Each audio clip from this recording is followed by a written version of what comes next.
Hello students, मेरे और आपके अपने चैनल लाइफ ऑफ कॉमर्स पे वापस आपका स्वागत है। तो आई होप आप हेल्दी होंगे, सेफ होंगे, ढंग से पढ़ाई कर रहे होंगे। बिकॉज ये वाला सेकंड पार्ट इस वाली वीडियो को आ चुका है, जिसमें हम बैलेंस ऑफ पेमेंट के 1 मार्क क्वेश्चंस की बात कर रहे थे। ये पहला पार्ट डाल चुका हूँ मैं। आप ऊपर आई क्लिक बटन पर क्लिक करके पहले पार्ट पर जा सकते हैं। अगर आपको ये वाली वीडियो पसंद आए तो प्लीज़ लाइक करिएगा, चैनल को सब्सक्राइब करिएगा, वीडियोज़ को शेयर भी कर दीजिएगा। तो बिना देरी के हम बात करते हैं second part of BOP 1 mark question. तो 10 तक कर लिए थे, अब हम बात करेंगे 11th क्वेश्चन की। तो 11th क्वेश्चन क्या कह रहा है, disequilibrium in balance of payment leads to. तो सबसे पहले बात करूँ मैं डिसइक्विलिब्रियम। डिसइक्विलिब्रियम की सिचुएशन कब कब आ सकती है, जब या तो सरप्लस हो या फिर डेफिसिट हो। सरप्लस मतलब फेवरेबल सिचुएशन, डेफिसिट मतलब अनफेवरेबल सिचुएशन। तो डिसइक्विलिब्रियम की सिचुएशन किस चीज़ की तरफ इशारा करती है, मतलब अगर डिसइक्विलिब्रियम की सिचुएशन है तो क्या होगा। तो increase in official reserve, disequilibrium में सरप्लस भी आ सकता है और डेफिसिट भी आ सकता है। तो एक तो इंक्रीज भी होगा और एक डिक्रीज भी होगा ऑफिशियल रिजर्व्स विद RBI। तो करेक्ट ऑप्शन क्या होगा हमारा, बोथ A एंड B। अगर यहाँ पे सिर्फ एक सिचुएशन बोलता, जैसे डेफिसिट की सिचुएशन बोलता तो इनमें से एक आता, जैसे सरप्लस की सिचुएशन बोलता तो इनमें से एक आता, बट यहाँ पे डिसइक्विलिब्रियम की सिचुएशन बोली है और उसके अंदर दोनों ही आएंगे। तो इसी की वजह से आंसर क्या हमारा, बोथ A एंड B। अब हम बात करते हैं 12th वाले की, ऑटोनोमस आइटम्स। ऑटोनोमस आइटम्स की मैं वीडियो बना चुका हूँ। एक बहुत ईजी सा पॉइंट है, ऑटोनोमस आइटम वो होते हैं जो इंडिपेंडेंट हो, जिसको कोई मतलब नहीं हो बैलेंस ऑफ पेमेंट का स्टेटस क्या चल रहा है, पॉजिटिव में है, मतलब सरप्लस चल रहा है, डेफिसिट चल रहा है, कोई मतलब नहीं है। तो autonomous item are related to those transaction which are determined by the motive of profit. सही बात है, प्रॉफिट भी होता है इसके अंदर, प्रॉफिट के अकॉर्डिंगली ही इसको करा जाता है, मतलब प्रॉफिट देखा जाता है तभी क्या करा जाता है, इन वाली ट्रांजेक्शन को करा जाता है। which are not concerned with the equilibrium status of balance of payment। तो ये कंसर्न नहीं होती, इनको कोई मतलब नहीं है कि इक्विलिब्रियम में है बैलेंस ऑफ पेमेंट या फिर नहीं है। तो बस यही हो गया हमारा करेक्ट ऑप्शन, क्या हो गया हमारा, both A and B, because दोनों ही सही हैं इसके अंदर। अब हम बात करते हैं अकोमोडेटिंग आइटम्स की। अकोमोडेटिंग आइटम्स क्या होते हैं, जो बैलेंस ऑफ पेमेंट को ध्यान रखते हुए करे जाते हैं। मतलब बैलेंस ऑफ पेमेंट को क्या करना है, इक्विलिब्रियम की सिचुएशन में लाना है, या तो सरप्लस में होगा या डेफिसिट में होगा, इक्विलिब्रियम की सिचुएशन में लाना है। तो क्या करे जाते हैं, अकोमोडेटिंग आइटम्स को करा जाता है, अकोमोडेटिंग ट्रांजेक्शन्स करी जाती हैं। तो ये होती कौन सी आइटम, इसके अंदर होता क्या क्या है। एक तो अकोमोडेट आइटम वो होते हैं which are not determined by the consideration of profit. Accommodating item में प्रॉफिट से कोई लेना देना नहीं होता है, गवर्नमेंट करती है बैलेंस ऑफ पेमेंट को इक्विलिब्रियम सिचुएशन में लाने के लिए। तो ये करेक्ट ऑप्शन है। Which are conditioned by the positive और नेगेटिव BOP स्टेटस, मतलब या तो पॉजिटिव हो या नेगेटिव हो BOP स्टेटस, तभी ये करी जाती है उसको सही करने के लिए। तो करेक्ट ऑप्शन क्या है हमारा, ऑल ऑफ दिस। ये वाला थर्ड पॉइंट भी हमारा सही है, लीड टू इंक्रीज और decrease in official reserves with RBI। तो मतलब अकोमोडेटिंग आइटम करे कब जाएंगे, जब डिसइक्विलिब्रियम सिचुएशन होगी, और डिसइक्विलिब्रियम सिचुएशन में क्या होता है, इंक्रीज एंड डिक्रीज, अभी बताया मैंने ऊपर। तो करेक्ट ऑप्शन क्या है हमारा, ऑल ऑफ दिस। तो हम बात करते हैं 14th वाले की, cause of BOP imbalance relates to. तो जो BOP का इम्बैलेंस होता है वो किसकी वजह से होता है, अकोमोडेटिंग आइटम्स की वजह से नहीं होता, बिकॉज अकोमोडेट आइटम्स करे ही कब जाते हैं, अकोमोडेटिंग ट्रांजेक्शन्स करी ही कब जाती हैं, जब बैलेंस बैलेंस इक्वल नहीं हो, BOP का बैलेंस इक्वल नहीं हो, डिसइक्विलिब्रियम में हो। तो करेक्ट ऑप्शन क्या होगा हमारा, 14th का A।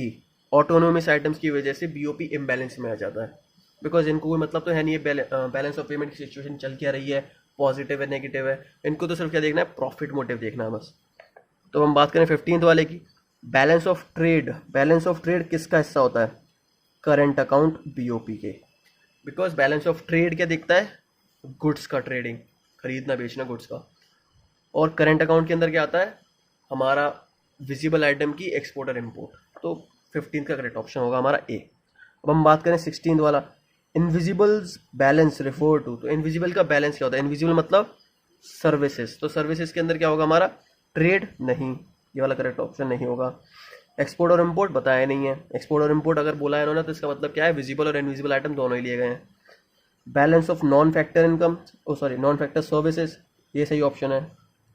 एक्सपोर्ट और इम्पोर्ट फिर से पूरा ले लिया गया, तो करेक्ट ऑप्शन क्या होगा हमारा, C ऑप्शन होगा। Balance of non factor services plus balance of income plus balance of transfers. तो हम बात करें 17th वाले की, 17th वाला क्या कह रहा है, when balance of payment balances. जब बैलेंस ऑफ पेमेंट क्या करता है, बैलेंस करता है, तो करंट अकाउंट और कैपिटल अकाउंट क्या होता है, ज़ीरो होता है। सही है ये। Official reserve account is a part of capital account, नहीं ये गलत चीज़ है। Official reserve account is a part of capital account, current account का हिस्सा नहीं होता, कैपिटल अकाउंट का हिस्सा होता है। तो करेक्ट ऑप्शन क्या होगा हमारा, बोथ ए एंड सी, मतलब ऑप्शन डी। तो अब हम बात करें आगे के जो 3 रह गए हैं क्वेश्चंस, ये तो इजी से हैं, बहुत इजी से। तो अब हम बात करें 18th वाला क्या कह रहा है। 18th वाला कह रहा है कि एक्सपोर्ट 1 लाख का है, ठीक है, पैसा आया हमारे पास, सॉरी 1000 लेख हटा देना, अभी देखते नहीं है इसे, फालतू की सिचुएशन कॉम्प्लेक्स लगे आपको। पैसा आ हमारे पास कितना रहा है 1000 और जा कितना रहा है 1650, तो एक्स्ट्रा कितना देना पड़ रहा है 1650 माइनस 1000 मतलब 650। तो मतलब यहाँ पे एक्स्ट्रा देना कितना पड़ रहा है 650 एक्स्ट्रा देना पड़ रहा है, 650 लाख रुपीस एक्स्ट्रा देना पड़ रहा है। तो उसकी सिचुएशन कौन सी आ जाएगी हमारी, डेफिसिट ऑफ 650 लाख। ईजी सा पॉइंट है, बिकॉज डेफिसिट की सिचुएशन कब होती है, जब रिसीट कम हो और पेमेंट ज़्यादा हो। यहाँ पे वही हो रहा है, रिसीट 1000 की आ रही है और पेमेंट 1650, तो वही चीज़ हो रही है। 19th वाला देखते हैं। If balance of trade is ₹600 crore and the value of export is 500 crore, then the value of import will be, okay. यहाँ पे अब क्या बोला कि यहाँ पे बैलेंस ऑफ ट्रेड माइनस में है, मतलब डेफिसिट की सिचुएशन है। तो बैलेंस ऑफ ट्रेड क्या है हमारी, डेफिसिट की सिचुएशन है। डेफिसिट की सिचुएशन होती कब है, जब रिसीट कम होती है पेमेंट से। तो डेफिसिट की सिचुएशन है हमारी -600, रिसीट हमारी, रिसीट मतलब एक्सपोर्ट का 500, तो पेमेंट हमारा कितना होगा, पेमेंट होगा हमारा, यहाँ पे पेमेंट प्लस में चला जाएगा, सॉरी यहाँ पे पेमेंट प्लस में चला जाएगा, और यहाँ पर क्या हो जाएगी हमारी 500 प्लस 600, 500 प्लस 600 1100 की पेमेंट, 1100 करोड़ की पेमेंट हो जाएगी। ओके, आई होप आपको पॉइंट समझ में आ गया हो। हमारा 19th का सी ऑप्शन होगा। अब हम बात करें 20th का। 20th क्या कह रहा है, बैलेंस ऑफ ट्रेड, इसको देखे बिना हम करके देखते हैं कैसे क्या होगा।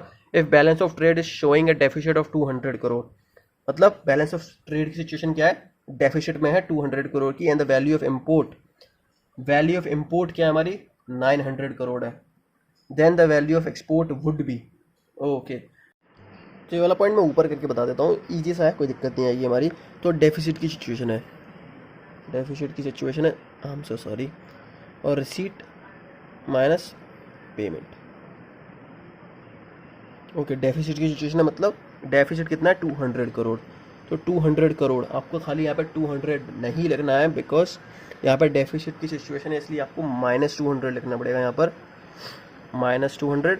रिसीट हमारी पता ही नहीं है, पेमेंट हमारा कितना गया है, मतलब इम्पोर्ट कितना हुआ है हमारा 900 करोड़ हुआ है। तो यहाँ पे आर कितना हो जाएगा, 200 माइनस में है प्लस 900, तो हमारा ऑप्शन क्या आ गया, सॉरी आंसर क्या आ गया हमारा, रिसीट कितनी हो गई हमारी 700 की, रिसीट हो गई हमारी 700 की। तो करेक्ट ऑप्शन हमारा सी है 700 करोड़। तो आई होप ये वाली वीडियो आपको अच्छी लगे। अगर आपको मेरी वीडियो अच्छी लगे तो प्लीज़ लाइक करिएगा, चैनल को सब्सक्राइब करिएगा और वीडियो को शेयर कर दीजिएगा। तो इसी के साथ अलविदा and have a nice day.